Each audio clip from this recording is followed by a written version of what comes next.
국민연금과 연계한 정년연장 입법화 촉구를 위한 완성차 3사 지부장 기자회견을 가졌습니다.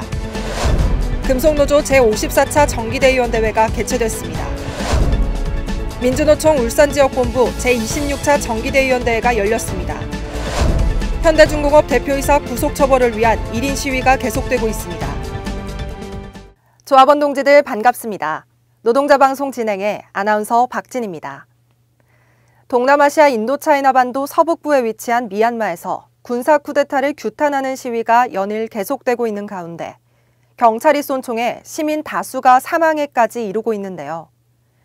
지난주엔 군부가 석방한 죄수 2만 3천여 명이 몰려다니며 쿠데타를 반대하는 시위대에 무차별 폭행을 가하고 페이스북을 막기 위해 인터넷까지 통제하며 걷잡을 수 없는 상황으로 치닫고 있습니다. 민중들은 쿠데타에 불복종하며 반대 시위뿐만 아니라 상점과 노점상에 팻말을 붙여 경찰과 군인에게 상품을 팔지 않겠다는 적극적인 행동을 보이며 국제사회에 이 같은 사실을 알리기 위해 많은 노력들을 기울이고 있는데요. 하지만 미국과 중국의 무역 갈등이 바탕에 깔려있는 이번 사태로 무고한 민중들만 희생되고 있어 안타까움을 더하고 있습니다. 언제나 거대한 힘에 희생되는 건 힘없는 민중뿐이니까요. 더 이상의 소중한 목숨을 잃는 상황이 발생되지 않도록 지지와 연대로 국제사회가 발벗고 나서줄 것을 촉구하며 이번 주 방송 시작하겠습니다.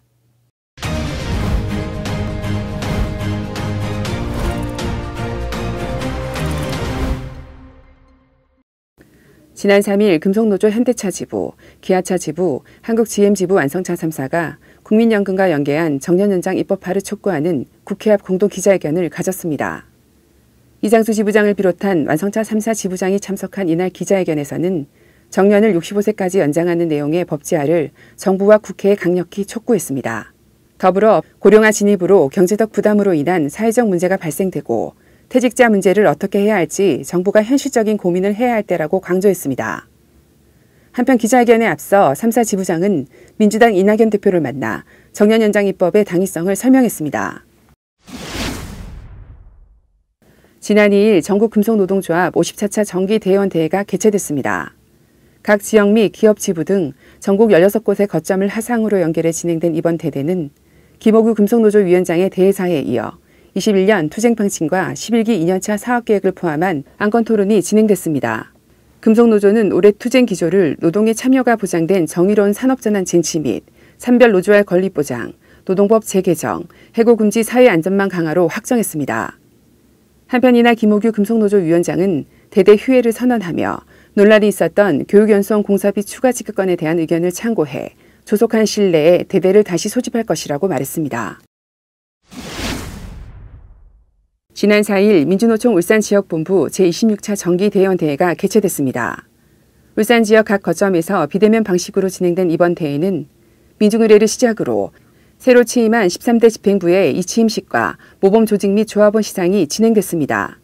본 대회에서는 2021년 사업계획 및 예산심의와 회계감사 선출권 등 6개의 안건에 대한 회의가 이어졌습니다.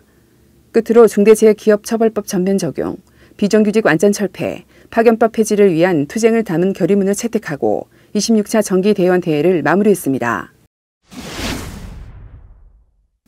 지부 노동안전실에서 현대중공업 대표이사 구속처벌을 위한 1인 시위를 진행했습니다. 울산검찰청 앞에서 진행된 이번 시위는 산업재해를 노동자의 탓으로 돌리는 현대중공업 대표이사의 구속처벌을 촉구하는 자리였습니다. 현대중공업 대표이사는 한국노동위원회 산업재해 관련 청문회에서 사고가 일어나는 유형을 살펴보니 실질적으로 불완전한 상태의 작업자 행동에 의해 많이 발생한다라고 말해 공분을 샀습니다. 한편 지부노동안전실은 산재처리 지연 문제 해결을 위한 1인 시위를 작년부터 이어오고 있습니다. 지금까지 영상위원 정호진이었습니다.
대한민국의 노동계는 크게 민주노총이라 불리우는 전국민주노동조합 총연맹과 한국노총인 한국노동조합 총연맹의 두 단체가 있는데요. 금속과 연관된 산업이 주축을 이루는 금속노동조합 산하에 우리 현대차 지부가 편제되어 있습니다. 그런데 지부 울타리를 벗어나 민중들이 인지하는 단체명을 잘 모르는 경우를 종종 접하게 되는데요. 지부나 지부장이란 단어보다 노동조합, 노조위원장이라고 함께 호칭해야 고개를 끄덕이곤 합니다. 그래서 저희 현대차 지부TV 유니콘도 이런 혼란을 방지하고자 지부와 노동조합이라는 표현을 함께 쓰는데요. 민중들과 호흡하는 내용으로 제작되는 만큼 작은 것에도 소홀히 하지 않겠다는 지부의 의지이기도 합니다. 올 한 해 수많은 파고가 우리 노동자를 옥죄려 하겠지만 물 샐 틈 없는 준비로 꼼꼼하고 강한 노동조합을 만들 예정입니다. 그 힘의 원천은 5만 조합원의 단결이니까요. 이번 주 방송은 여기까지입니다. 매주 화요일 방송을 놓치셨다면 지부 홈페이지나 유튜브에서 현대차 지부TV 유니콘을 검색해 시청하시고 구독과 좋아요 꼭 눌러주시는 것 잊지 마시기 바랍니다. 그럼 다음 주 노동자 방송 시간에 다시 찾아뵙겠습니다. 시청해 주셔서 고맙습니다.